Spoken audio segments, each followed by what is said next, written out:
Futebol já era, em 2012, o esporte mais praticado nos Estados Unidos. E a galera não estava olhando isso, né? Isso que é mais esse importante. É o ponto. Ninguém tinha percebido isso. Ou seja, se algo é raro e ninguém percebeu que é raro, tá barato. Cisne negro. Hoje nosso clube hoje vale entre 550 e 600 milhões de dólares. É o valor dele hoje. Você fez um investimento de 50, né? Agora vale... Não, eu investi...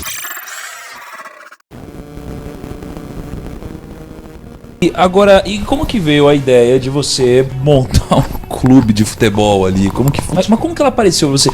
Quando o negócio quando você tem uma certa posição e quando você tem dinheiro, quando você pode aproveitar oportunidades, as oportunidades chegam até você e o seu trabalho foi um trabalho de essa faz sentido e essa não faz? Ou você sempre procurava oportunidades? Nesse caso eu procurei. O que aconteceu assim, meu filho jogava futebol nos Estados Unidos. Aí não tinha campo, aí você falou, vou fazer o meu. Nada. Fazer um mais perto de casa. Tá muito longe. Não, então a parada é assim, ele jogava futebol, ele começou a se destacar e eu, entre 2009 e 2012, eu rodei a Flórida inteira de motorista dele, final de semana, ia participar dos torneios, a gente ia para Atlanta, ia para outras cidades, e eu sempre acompanhando ele. E eu comecei a observar a quantidade imensa de crianças jogando futebol, a quantidade imensa de pais assistindo, a quantidade de eventos todo final de semana lotado de pessoas. Aquilo para mim era contra-intuitivo. Não era a América que eu esperava. Eu estava recém morando lá. Você pensava basquete, beisebol... Eu imaginava outra americana. Exatamente. E eu vi assim, um movimento em torno do futebol diferente daqui. Aí eu fui comprar uma pesquisa. Falei, cara, isso aqui tá diferente. Minha primeira ideia era abrir uma rede de franquias de escola de futebol. Rede de franquias, escola. Eu tenho expertise com franquia. Meu modelo, expertise. Essa foi minha primeira ideia. Então eu comprei uma pesquisa para abrir uma rede de franquias de escola de futebol nos Estados Unidos. E aí quando eu comprei a pesquisa eu quase caí para trás, porque na pesquisa já apresentava que o futebol já era, em 2012, o esporte mais praticado nos Estados Unidos. O mais praticado? O mais praticado. Ou seja, isso era absolutamente anti-intuitivo para mim. E a galera não estava olhando isso, né? Isso que é mais esse importante. É o ponto. Ninguém tinha percebido isso. E todo fenômeno não percebido é um fenômeno não precificado. Ou seja, se algo é raro e ninguém percebeu que é raro, tá barato. Cisne negro lá. E aí o que acontece? Eu comecei a olhar isso dessa forma. E aí, pegando os números e pesquisando, eu entendi os motivos, o que levava alguém a investir em esporte nos Estados Unidos. Por que os Estados Unidos ganham muita medalha nas Olimpíadas? Eu achava, o governo deve investir. Não é nada disso, né? Os pais investem. Por que os pais investem? Eu conversava muito com os pais, porque eles queriam bolsa nas faculdades. Uma faculdade nos Estados Unidos custa 30, 40 mil dólares por ano. É muito dinheiro para um americano. É muito dinheiro.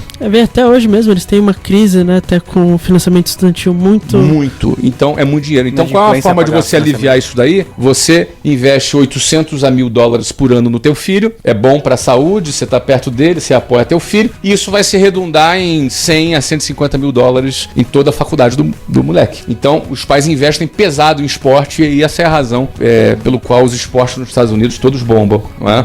E aí, Isso é menos interferência governamental. Não, zero interferência. Até porque futebol lá é uma coisa totalmente privada, não é? Até porque é um motivo futebol, de basquete, mesmo. Futebol americano, beisebol, é tudo privado. Sim, é que as faculdades dão bolsa porque os torneios das faculdades, eles ganham dinheiro com isso, né? Ganham. Então, para eles ter um atleta é positivo para a faculdade. Não é? Então, isso é o que movimenta o esporte nos Estados Unidos, essa dinâmica entre famílias, bolsas de estudos e universidades. E aí, eu estudando essa questão, eu caí no futebol profissional e vi que tinha uma liga de futebol profissional chamada MLS, Major League Soccer. E aí, essa liga aí comecei a pegar os números da liga, aí caí para trás, porque a média de público já era 50% maior que o Campeonato Brasileiro em 2012. E comecei a ver, cara, isso é o maior esporte do mundo, no maior mercado do mundo. Isso aqui é um fenômeno. De novo, um fenômeno não percebido, logo não precificado. Em 2012, eu assinei o contrato com a FIFA quando a WhatsApp ela foi patrocinadora da Copa. Na época, nós assinamos um contrato de 30 milhões de dólares para patrocinar a Copa no Brasil. Era a nossa cota de patrocínio. Eu já estava lidando com esse tipo de cifra. E eu comecei a pensar, cara, com 30 milhões de dólares, eu tenho um clube nos Estados Unidos.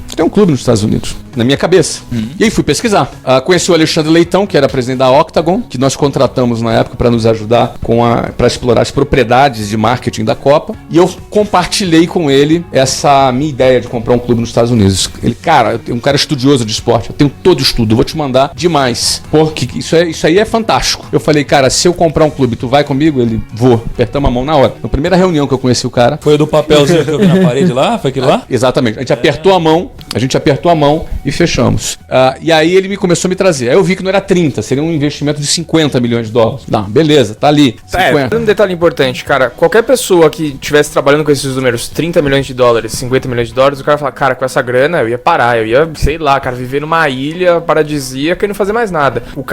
Mas esse cara, ele nunca vai conseguir chegar nesses 30 milhões de dólares, porque ele não tem essa cabeça do crescimento. De, cara, 30 milhões de dólares, eu não vou parar, eu vou investir e fazer um novo negócio, mas cara. Mas o que acontece, é uma cabeça Lucas? Muito diferente. Grana por grana, cara, eu já tinha parado 10, 20, 15 anos, 20 anos atrás. É muito louco. E por que você continua? Porque é a experiência. Eu quero viver isso. Eu quero experimentar isso. Percebe? Eu quero... A ideia de ganhar numa transação não é pelo número, porque assim, hoje nosso clube hoje vale entre 550 e 600 milhões de dólares. É o valor dele hoje. Você fez um investimento de 50, lá, e agora vale... Não, eu investi 100. Porque o que era 30, depois eu vi que era 50, só que a liga tava crescendo, aí no final era 70, ficou 100. Meu investimento foi 100 milhões de dólares. Não é? Ou seja, a gente fez 5,5 a 6 vezes em 5 anos de investimento. Não é? Isso é um trade. Se a gente hoje vender o clube, por exemplo, ele valeria isso.